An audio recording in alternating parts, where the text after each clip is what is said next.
할렐루야. 오늘은 마태복음 8장 28절에서 34절까지의 말씀으로 복음의 1차적인 효과라는 제목으로 말씀을 나누도록 하겠습니다. 복음이 우리 안으로 들어오게 될 때에는 엄청난 일이 일어나게 되어집니다. 이 복음의 능력을 모두 다 경험할 수 있기를 바랍니다. 할렐루야.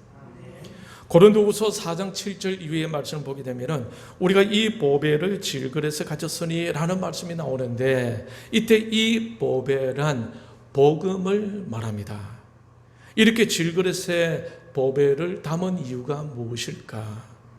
질그릇이란 동그릇과 은그릇과 금그릇과 비교할 때에 질그릇은 그야말로 너무나 부족하게 느껴지는 것입니다. 쉽게 부셔지고 보기에도 매끄럽지도 못하고 투박하게 보이죠. 가치가 덜 나가는 듯해 보이는 것입니다. 금그릇과 질그릇 중 하나만을 가져라 한다면 어떤 그릇을 가지겠습니까? 은그릇과 질그릇 중 하나를 택하라고 해도 어떤 그릇을 택하겠습니까? 당연히 금그릇이나 은그릇을 택하지 않겠습니까? 그만큼 질그릇의 가치는 금그릇과 은그릇, 동그릇보다 덜 가치 있는 것이다라는 거죠. 그런데 오늘 이 본문에서 보배를 어떤 그릇에 담았다고 하고 있죠? 질그릇에 담았다고 하고 있습니다. 왜일까요? 고린도후서 4장 7절에 보면은 답이 나옵니다. 우리가 이 보배를 질그릇에 가졌으니 이는 심히 큰 능력은 하나님께 있고 우리에게 있지 아니함을 알게 하려 함이라. 하나님의 그 능력은 어떤 그릇이냐에 달려있는 것이 아니라 보배를 담고 있느냐 담고 있지 않느냐에 달려있습니다. 보배를 담고 있게 되게 되면 그 보배가 능력을 나타내게 된다는 것이죠. 이 보배는 무엇입니까? 바로 복음이다라는 거예요. 그러므로 비록 질그릇이라 할지라도 복음, 보배를 담고 있으면 심히 큰 능력이 하나님으로부터 나오게 됨을 여러분은 믿으시길 바랍니다. 디모데후서 2장 21절을 보게 되면 하나님의 일꾼을 그릇으로 비유하고 있어요. 여러분은 어떤 그릇이기를 원하십니까? 금그릇입니까? 질그릇입니까? 아마 오늘 이 자리에 예배에 참여하는 여러분들은 질그릇이 되기를 원하실 것입니다. 왜냐하면 우리 자신에게는 능력이 없기 때문에 오직 하나님만이 그 능력을 나타내신다는 그러한 간증을 하고 싶어 하기 때문에 아니겠습니까? 그렇다면 복음이란 무엇입니까? 복된 소식이죠. 누구에게 복된 소식입니까? 죄로 인해서 본질적으로 하나님으로부터 떠나 멸망의 길로 가고 있는 사람들에게 복된 소식이다라는 거죠. 이 복된 소식은 멸망의 길로 이끈 우리의 죄의 문제를 해결해 주기 위해서 이 땅에 오신 예수님에 관한 소식입니다. 우리는 우리의 죄 때문에 우리가 십자가에 달려야 하겠지만은 우리를 대신하여 예수님이 십자가에 달려 피 흘려 죽으셨고 이 예수님을 믿게 되면은 구원을 얻게 된다는 약속, 이 약속이 바로 복음이고 이 약속을 성취하기 위해 이 땅에 오셔서 희생하신, 우리를 위해서 희생하신 예수님이 바로 복음입니다. 그런데 마태복음 28장 19절 말씀, 지상 최대의 명령의 말씀을 통해 보게 되면은 주님은 무엇을 목적으로 활동하고 계셨음을 알 수가 있습니까? 우리 마태복음 28장 19절 말씀 보면 그러므로 너희는 가서 모든 민족을 제자로 삼고, 제자를 삼는 일을 예수님께서는 최고의 목적으로 삼고 있음을 알 수가 있습니다. 그렇다면 이런 질문을 던져볼 수가 있을 것입니다. 예수님을 믿는 순간 즉시 제자를 삼는 일이 우리의 실제적인 목적이 될 수 있을까 하는 것입니다. 복음이 우리에게 접근하여 우리 안에 들어와서 가장 먼저 어떤 효과적인 일을 하게 되겠느냐, 이 말입니다. 여기서 미리 당부해 드리고 싶은 말씀이 있는데, 예수님을 믿지 않는 가운데 처음 복음을 접하게 되면서 경험하게 되는 그 1차적인 효과는 처음 예수님을 믿을 그때만 겪게 되는 것이 아니라 예수님을 믿은 후에도 복음을 생각하고 복음을 묵상하고 복음을 위해 헌신하게 될 때에도 그 처음 겪은 그 효과를 늘 경험할 수 있어야 한다라는 것입니다. 그렇다면 복음의 1차적인 효과는 어떤 것일까요? 그것은 자유입니다. 본문에서 보게 되면 예수님께서 가다라 지방에 가셨는데 그때 귀신 들린 자 둘이 무덤 사이에서 나와 예수님을 만나게 됩니다. 복음을 만나게 된 거죠. 그들이 하나님의 아들로 부르던 예수 그리스도를 처음 만나게 된 것입니다. 요한복음 1장 10절에 보게 되면 이런 말씀이 있죠. 그가 세상에 계셨으며 세상은 그로 말미암아 지은 바 되었으되 세상이 그를 알지 못하였고 세상은 그를 알지 못하였다고 하고 있습니다. 세상이 알지 못했던 그 복음, 그 예수 그리스도를 오늘 본문에 귀신 들린 사람은 첫눈에 알아보았습니다. 귀신이 알아본 거죠. 첫눈에 알아본 것이 얼마나 다행스러운 일인지 모릅니다.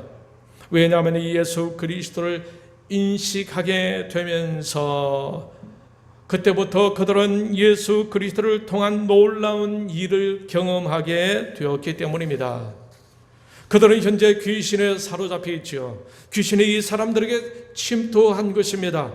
그래서 그들은 어떤 상태에 있게 되었습니까? 귀신에게 매이게 되었습니다. 정신적으로 육체적으로 그들은 스스로가 옳은 대로 행할 수가 없었고 옳은 것을 선택할 수도 없었습니다. 완전히 귀신에 의해서 지배받은 상태였습니다. 어쩌면 이 귀신은 이 두 사람의 무의식 세계까지도 지배하였을 것입니다. 왜 그렇게 추측할 수가 있느냐 하면은 그들이 지금 어디에서 생활하고 있다고 합니까? 무덤 사이에서 생활하고 있다고 하기 때문입니다. 그리고 28절에 보면은 그들은 몹시 사나워서 아무도 그 길로 지나갈 수 없게 하였다라고 하고 있는 것을 보아서 그들은 그들의 생각과 마음과 무의식 영역까지 귀신이 지배하고 있었음을 우리는 알 수가 있는 거죠. 몹시 사나워서 아무도 그 길로 지나갈 수 없었다는 것. 마가복음 5장 4절 말씀에서 여러분 고랑과 쇠사슬에 매여서도 쇠사슬을 끊고 고랑을 깨트렸다는 이 말씀에 근거해 볼 때 이 두 사람은 정상이 아니었음을 누구나 알 수가 있는 것이죠. 그러니 이 두 사람은 비정상적으로 생각하고 있었고 비정상적으로 행동하고 있었다는 것입니다. 이들은 왜 이렇게 되었습니까? 그것은 바로 귀신에 사로잡혔기 때문입니다. 그러니 무엇을 만나느냐는 매우 중요한 것입니다. 오늘 본문에서 이 두 사람은 이미 귀신을 만났고 귀신이 침투하였고 귀신이 사로잡은 상태입니다. 그 결과 그들은 정상적이지 않은 삶을 살아가게 된 것이죠. 그러다 보니 다른 사람들로 그 길을 지나가지 못하게 합니다. 다른 사람들의 활동마저 차단시키는 일까지 하게 되었다라는 거죠. 예전에 유럽에 1848년 그 당시에 산업혁명으로 인해서 자본주의가 발달하고 있을 때에 이런 말이 있었습니다. 유럽에는 하나의 유령이 떠들고 있다. 공산주의 유령이, 이런 말이 있었어요. 이 공산주의는 마치 유령처럼 유럽 전 지역을 휩쓸고 있었습니다. 아시아와 유럽 전체, 유일하게 한반도 남한만 남겨두고 전역을 휩쓸고 있었어요. 이 유령으로 인해서 얼마나 많은 사람들이 죽은 줄 모릅니다. 레닌은 공산을 하기 위해서 10,000명 가량을 무덤 같은 수용소에 가둬 죽게 하였습니다.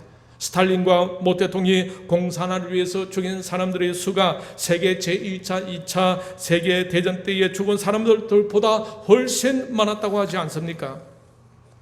이 공산주의라는 유령은 공산화를 위한 것이라면 어떠한 거짓말이라도 윤리적인 것이라고 포장을 했어요. 그래서 공산주의를 추종하는 사람들을 보게 되면 얼굴색 변하지 않고 거짓말을 잘 한다라고 말하지 않습니까? 공산화를 하게 되게 되면 결국 나라를 집권할 때의 주도 세력들은 잘 살게 되면서도 인민들은 거의 노예가 되다시피 하였다라는 것입니다.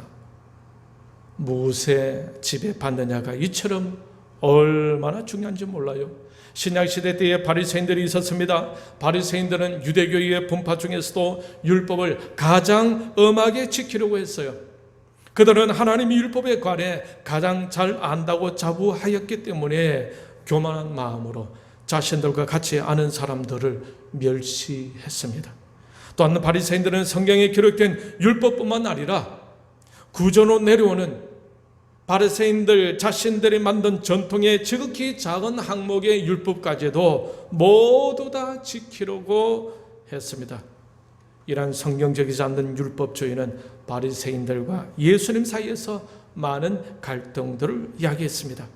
바리새인들을 통해서 주위의 사람들은 차별감을 느끼게 되었고 열등의식도 느끼기도 했습니다.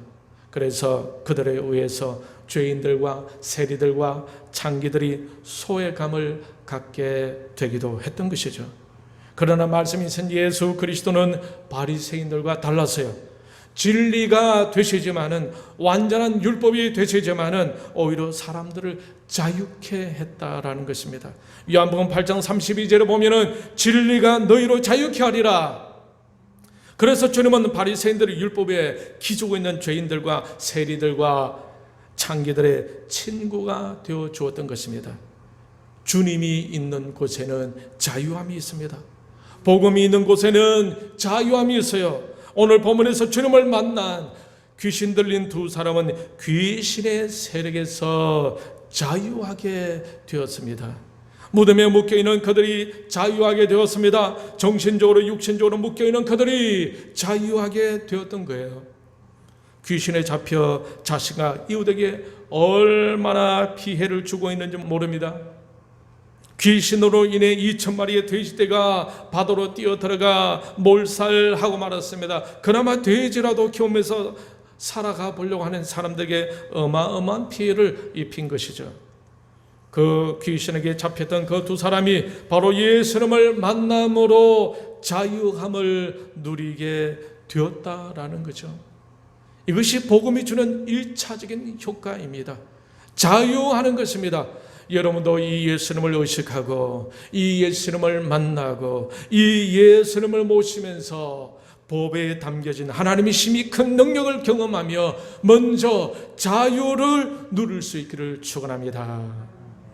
오늘 이 본문에서는 언급하고 있지는 않는데 마가복음 5장 18절에 보게 되면은 귀신이 떠나고 온전해진 이 두 사람이 예수님을 따르기를 간구합니다.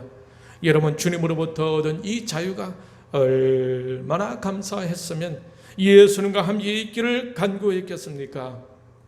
주님으로부터 얻은 자유를 경험하면서 과거의 무덤에서 살던 자신의 모습을 생각하고 자유케 되어진 자신을 보며 얼마나 감사했겠습니까? 얼마나 기뻐했겠습니까? 그래서 주님 곁에 머물고자 한 것입니다. 이처럼 예수님 복음을 경험하게 되면은 감사와 기쁨이 생기는 거예요. 이것이 신자가 경험하게 되는 행복감인 것입니다.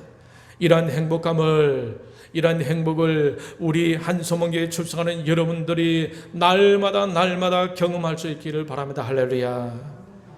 두 사람이 귀신의 지배 아래서 행복했겠습니까? 무덤 사이에서 지내면서 행복했겠습니까? 쇠가랑을 차고 있으면서 행복했겠습니까? 바리새인들의 율법 안에서 죄인들과 창기들과 세리들이 행복했겠습니까? 예수님을 모신 곳에는 먼저 자유와 함께 행복감이 넘쳐야 하는 것입니다. 혹시 우리는 이 행복감을 느끼기보다는 먼저 율법 아래에서 힘들어하고 있지는 않습니까? 이 시간 여러분 마음 중심에 계시는 인격적인 예수 그리스도를 통해 여러분이 먼저 자유와 행복감을 누릴 수 있기를 바랍니다. 할렐루야. 이 자유와 행복감을 누리게 되어질 때에 비로소 주님께 더 헌신하게 되어지고 더 주님께로 가까이 나아가면서 제자 3단 사역을 건강하게 수행할 수가 있을 것입니다. 요한복음 15장 7절에서 예수님이 이렇게 말씀하십니다. 너희가 내 안에 거하고 내 말이 너희 안에 거하면 무엇이든지 원하는 대로 구하라. 그리하면 이루리라. 너희가 내 안에 거한다라는 말씀은 주님께 모든 것을 맡기는 삶을 산다는 것을 말합니다. 주님 앞에 자신의 모든 것을 내려놓는다라는 것을 말합니다.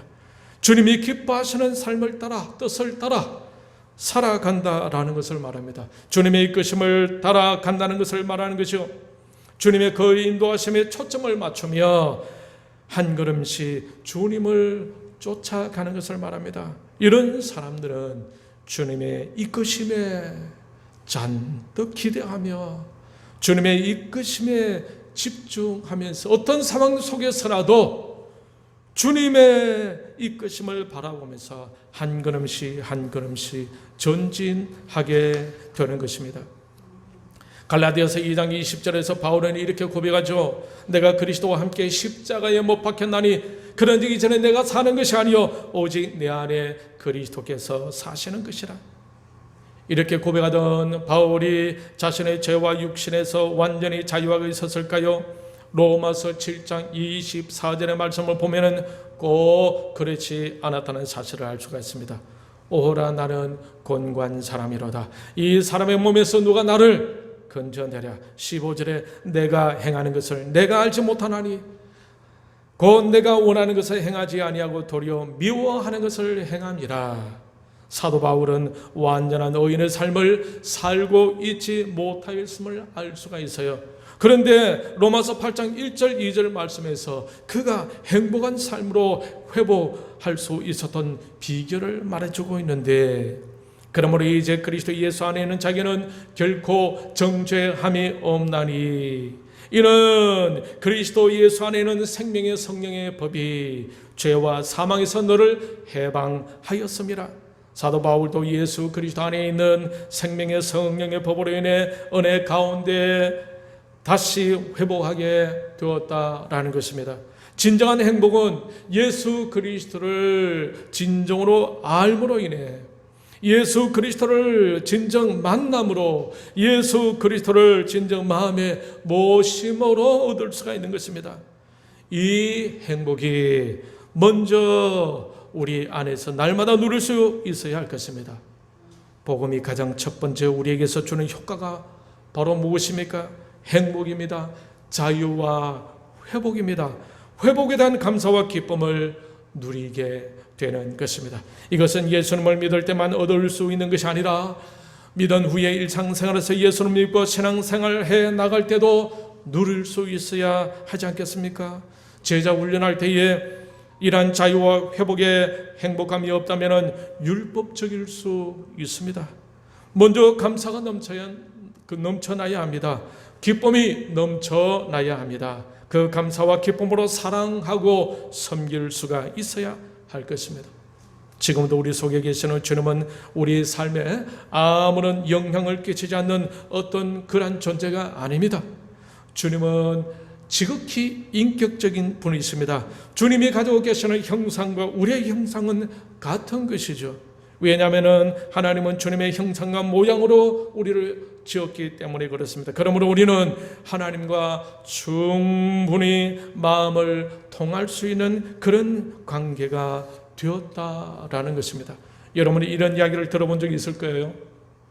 식물을 키울 때에 사랑하는 마음으로 키우게 되면은 그렇지 않는 식물보다 훨씬 더 건강하게 잘 자란다라는 말을 들어본 적이 있을 것입니다. 사랑의 마음을 주니까 잘 자란다라는 거예요.